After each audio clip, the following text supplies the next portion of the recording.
a transfiguração de Jesus. 6 dias depois, Jesus tomou consigo Pedro, Tiago e João e os levou, em particular, a sós, a um alto monte.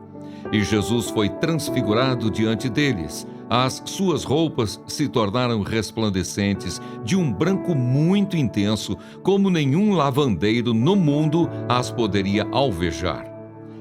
Apareceu Elias com Moisés e estavam falando com Jesus. Então Pedro, tomando a palavra, disse a Jesus: Mestre, bom é estarmos aqui. Façamos 3 tendas, uma para o Senhor, outra para Moisés e outra para Elias. Pois não sabia o que dizer por estarem eles apavorados. A seguir veio uma nuvem que os envolveu, e dela veio uma voz que dizia: Este é o meu filho amado, escutem o que ele diz. E de repente, olhando ao redor, não viram mais ninguém com eles, a não ser Jesus. A vinda de Elias. Ao descerem do monte, Jesus lhes ordenou que não divulgassem as coisas que tinham visto até o dia em que o Filho do Homem ressuscitasse dentre os mortos. Eles guardaram a recomendação, perguntando uns aos outros o que seria esse ressuscitar dentre os mortos. Então perguntaram a Jesus: Por que os escribas dizem ser necessário que Elias venha primeiro?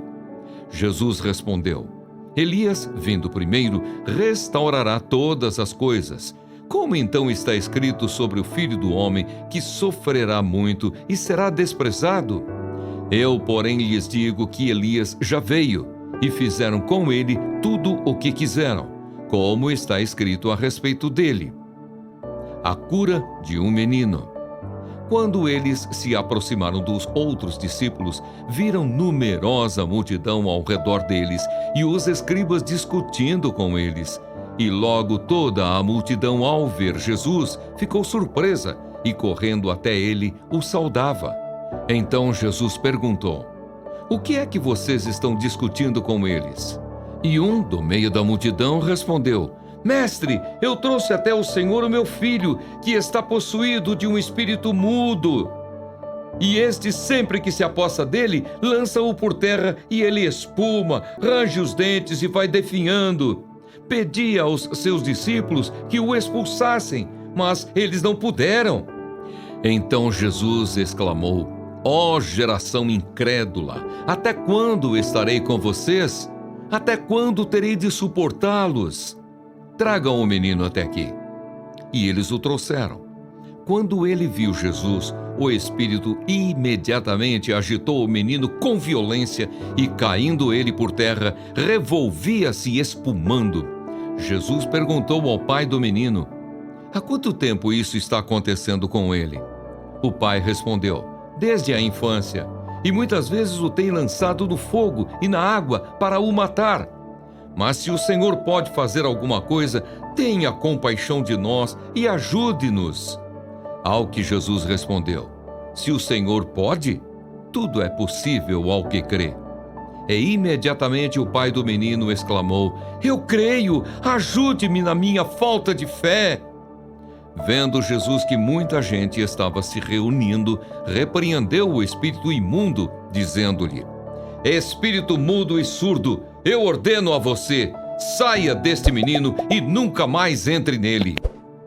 E ele, gritando e agitando-o muito, saiu, deixando-o como se estivesse morto, a ponto de muitos dizerem: Morreu. Mas Jesus, tomando-o pela mão, o ergueu e ele se levantou. Quando Jesus entrou em casa, os seus discípulos lhe perguntaram em particular: Por que nós não pudemos expulsá-lo? Jesus respondeu: Esse tipo de espírito só pode ser expulso por meio de oração. De novo, Jesus prediz a sua morte e ressurreição.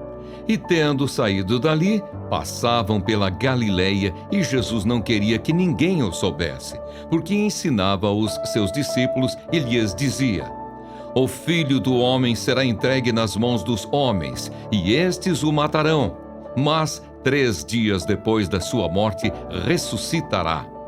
Eles, porém, não compreendiam isto e tinham medo de perguntar: o maior no reino dos céus. Chegaram então a Cafarnaum. Estando em casa, Jesus perguntou aos discípulos: sobre o que vocês estavam discutindo no caminho? Mas eles se calaram, porque no caminho tinham discutido entre si sobre quem era o maior. E Jesus, assentando-se, chamou os 12 e lhes disse: se alguém quer ser o primeiro, será o último e servo de todos. Trazendo uma criança, colocou-a no meio deles e, tomando-a nos braços, disse-lhes: quem receber uma criança tal como esta em meu nome, recebe a mim. E quem receber a mim, não é a mim que recebe, mas aquele que me enviou.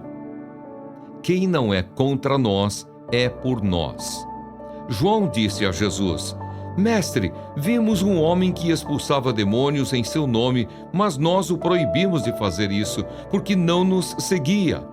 Mas Jesus respondeu: não o proíbam, porque não há ninguém que faça milagre em meu nome e logo a seguir possa falar mal de mim. Pois quem não é contra nós é a favor de nós.